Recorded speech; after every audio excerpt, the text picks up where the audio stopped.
Hola, buenos días, bendiciones a todos. Empezamos esta mañana expectantes a lo que el Señor nos quiere hablar en este día, la enseñanza que nos quiere traer a través de su palabra.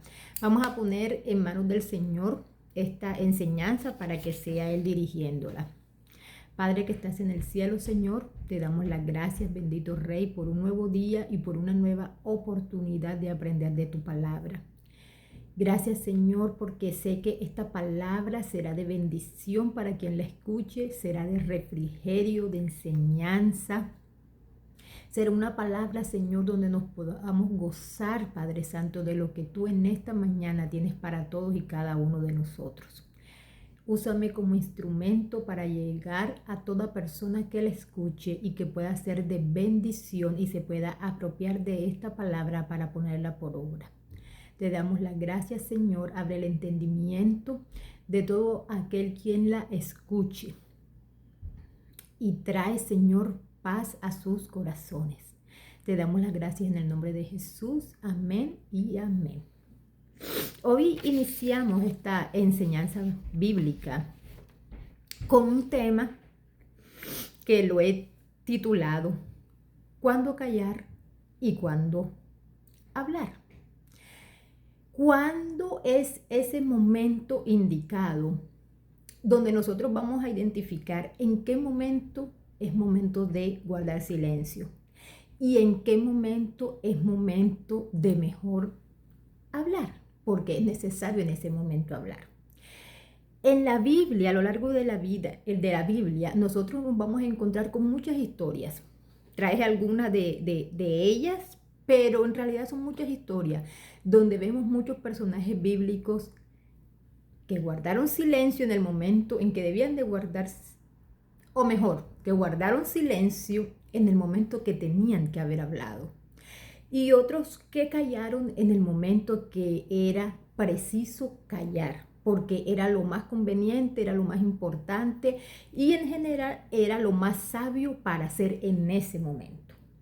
Iniciamos con 2 de Samuel capítulo 13, una historia que la mayoría de la gente se sabe y es la historia de Amón y Tamar. En esta historia se relata más que todo la violación de un hermano contra su hermana. En esta historia, en los versículos del 20 al 23, nosotros vamos a encontrar cómo el silencio en medio de esta historia pudo acaparar y pudo reinar y se pudo poner como lo más importante en un momento en donde no había que callar, no había que guardar silencio, sino antes por el contrario, había que enfrentar lo que había pasado, había que hablar, había que de pronto enfrentar esa situación difícil y eso hubiese sido mejor que haber callado y a causa de ese silencio más adelante haber causado muerte, destrucción, porque hubo destrucción familiar también. En 2 de Samuel capítulo 13, del versículo 20 al 23 dice, y le dijo su hermano Absalón, ¿ha estado contigo tu hermano Amnón? Pues calla ahora, hermana mía, tu hermano es. Absalón le dice a Tamar que después de una violación mejor callara, mejor no decir nada.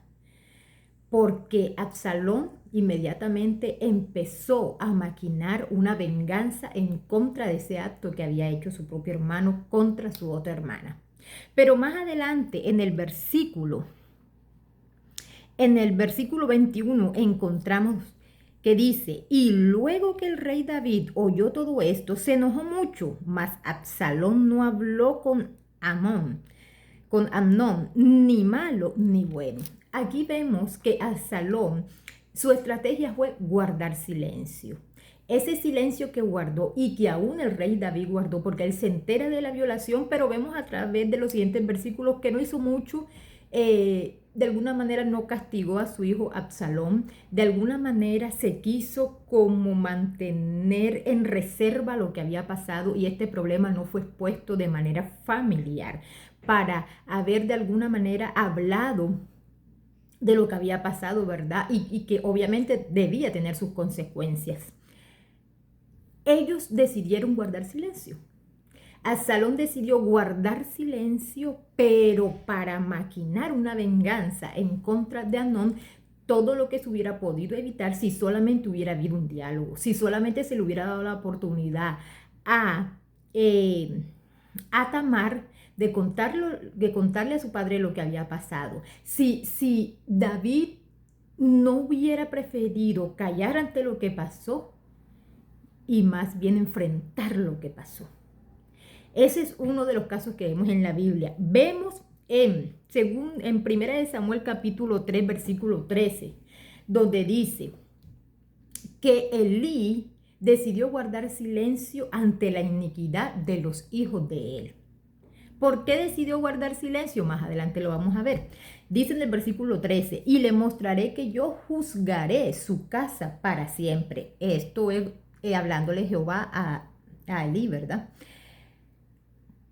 O hablando acerca de Elí, por la iniquidad que él sabe, o sea, que Elí sabía, porque sus hijos han blasfemado a Dios y él no los ha estorbado. Elí prefirió guardar silencio, Elí prefirió hacer como que nada está pasando, ¿verdad? Y no estorbó a sus hijos en medio de la iniquidad que ellos estaban cometiendo, deshonrando a Dios en su servicio ministerial. Aquí vemos dos casos donde estos padres, pero realmente vamos a tomarlo a nivel general, no solamente son los padres, puede ser cualquier persona, donde la persona decide guardar silencio porque cree que es la mejor opción, cree que la mejor opción es guardar silencio y no enfrentar el problema. Cree que la mejor opción es hacer como si nada estaba pasando, como para que el mundo, los de afuera, no se den cuenta que internamente hay un problema. Para guardar apariencias que en realidad son falsas, pero que no queremos hablar porque no queremos enfrentar. ¿Cuántas veces decidimos callar cuando en realidad lo mejor es hablar? ¿Cuántas veces decidimos guardar apariencias mostrándole al resto del mundo que estamos bien cuando en realidad estamos mal? ¿Cuántas veces por no enfrentar conversaciones que a veces son difíciles o que a veces son incómodas, entonces decidimos guardar silencio? Y esto va desde lo más pequeño que podamos vivir en el día a día hasta los problemas más grandes. ¿Cuántas veces tenemos inconformidades con nuestra pareja? A todo nivel, en la relación íntima. Tenemos inconformidades con nuestra pareja, pero no somos capaces de hablar. No somos capaces de enfrentar esa inconformidad y decirle a nuestra pareja, me incomoda esto o quisiera esto, me hace sentir bien esto, no me hace sentir bien lo otro. Con nuestros hijos, inconformidades de todo tipo que a veces tenemos y a veces callamos y no se las decimos. Con nuestro equipo de trabajo, con nuestros compañeros de trabajo, con tantas cosas que muchas veces decidimos callar y no hablar. ¿Por qué? Porque nos parece que esa es la mejor opción. A veces no es así. A veces el no hablar lo que va a traer es consecuencias negativas para nuestra vida e incluso para todos los que estén alrededor de nosotros. Llámese familia, compañeros de trabajo, etcétera, en cualquier grupo social que estemos. No siempre es bueno guardar silencio. ¿Cuándo es el momento de hablar? Cuando el Señor nos dé por medio de su Espíritu Santo esa sabiduría que solamente viene del Espíritu Santo y que podamos entender cuándo es el momento preciso para hablar y cuándo es el momento preciso para callar. A veces cuando callamos lo que desatamos al final es una gran tormenta en nuestras vidas. Pero ¿cuándo es el momento para hablar? O mejor, ¿cuándo es el momento de guardar silencio? Pero hacerlo no de una manera negativa, no de una manera para ocultar debajo del tapete lo que estaba pasando, sino para actuar con sabiduría. Y ese silencio no va a representar a que somos personas cobardes que no queremos enfrentar lo que está pasando, sino simplemente porque guiados por Dios, guardamos silencio, pero porque en ese momento el Espíritu de Dios, el Señor, nos lleva a hacerlo para ser prudentes y porque en ese momento es una mejor decisión.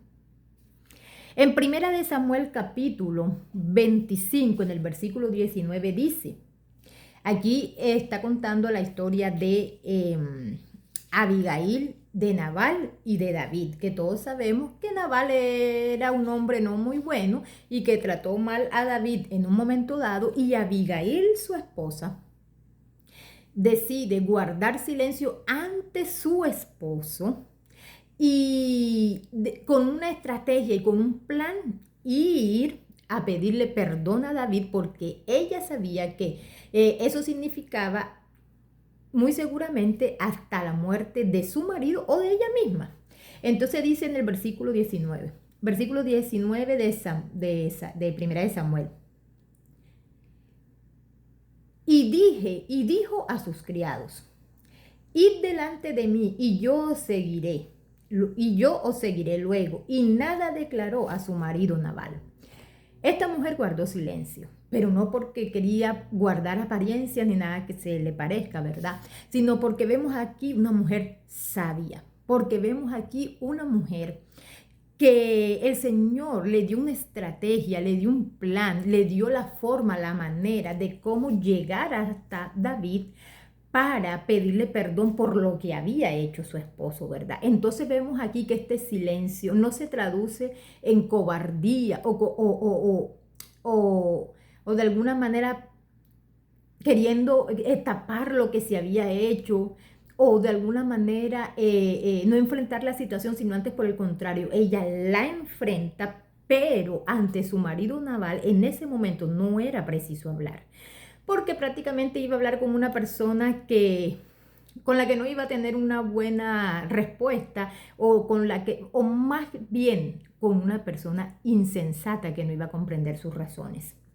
En Mateo capítulo 27, en el versículo del 11 al 14, y este es mi preferido, porque el Señor Jesús aquí nos enseña que a veces no siempre es bueno hablar. A veces hablar con gente insensata, o de pronto con personas que en el momento no van a poder comprender tus razones, a veces es mejor guardar silencio. Y en el Mateo capítulo 27 del 11 al 14, la palabra de Dios dice, Jesús pues estaba en pie delante del gobernador, o sea, de Pilato. Y éste le preguntó diciendo, ¿eres tú el rey de los judíos? Y Jesús le dijo, tú lo dices. Y siendo acusado por los principales sacerdotes y por los ancianos, nada respondió. Pilato entonces le dijo, ¿no oyes cuántas cosas testifican contra ti? Pero Jesús no le respondió ni una palabra, de tal manera que el gobernador se maravillaba mucho. ¿De qué le iba a servir? Primero que todo, en esta parte de la Biblia, en esta porción, el Señor aquí estaba cumpliendo una profecía que se había dicho Isaías, donde decía que él iba a enmudecer delante de sus opresores, delante de los trasquiladores, porque fue llevado como oveja al matadero, ¿verdad? Primero que todo, él cumple una profecía. Y segundo, aquí el Señor nos enseña de qué le iba a servir a él ponerse a discutir su inocencia delante de los sacerdotes o de Pilato, que no la iban a comprender. Él sabía que era inocente y eso bastaba para él. Él sabía que en él no había pecado ninguno y sabía el plan que Dios tenía a través de él. Y no era importante en ese momento ponerse a discutir lo divino con personas que no iban a entender, sus razones, que no iban a entender el plan de Dios. Era prácticamente una insensatez ponerse a discutir en ese momento con estos personajes, y por eso Jesús decide guardar silencio. Lo que no está diciendo que Jesús estaba aceptando delante de ellos que él era culpable o que había alguna razón para que lo crucificaran, no, pero él entendía cuál era el plan de Dios y a veces hay cosas que no se discuten con personas que no están en capacidad de entender las cosas espirituales, porque simplemente no las entienden, porque aún todavía no han conocido la verdad de Dios. Entonces, en esta corta palabra, ¿cuál es la enseñanza de hoy? En que sí es verdad que hay momentos de guardar silencio, pero ¿cuál es el propósito de ese silencio? El propósito es hacer como que nada está pasando, aunque después pase toda una tormenta y nos llega a perjudicar a nosotros y a los que están alrededor. ¿Cuál es el propósito de ese silencio? No enfrentar conversaciones que a veces son incómodas pero necesarias. ¿Cuál es el propósito de ese silencio? Por el contrario, ser prudente, saber actuar con sabiduría ante ciertas circunstancias. Debemos saber el momento de hablar y el momento de callar. ¿De qué manera lo vamos a aprender? ¿O de qué manera vamos a reconocer esas situaciones donde debemos a veces hablar, a veces callar? Solamente con la guía que da el Espíritu Santo. El Espíritu Santo va a traer sobre ti sabiduría para enfrentar esas situaciones y saber cuándo es momento de hablar y cuándo es momento de callar. Y cuando sea el momento de callar, que no sea por no enfrentar lo que está pasando, por quizás aparentar lo que no es, sino simplemente por sabiduría y prudencia. Todo esto nos lo va a ir enseñando el Espíritu Santo a través de la comunión diaria con Él. Entonces, esa es la reflexión del día de hoy. Sabiduría es lo que le debemos de pedir al Señor para saber enfrentar estas situaciones y que el Señor nos dé las estrategias y las maneras de cómo abordar cada una de esas situaciones que estemos pasando. Dios les bendiga mucho. Espero que esta palabra sea de edificación para cada uno de ustedes. Bendiciones a todas y a todos.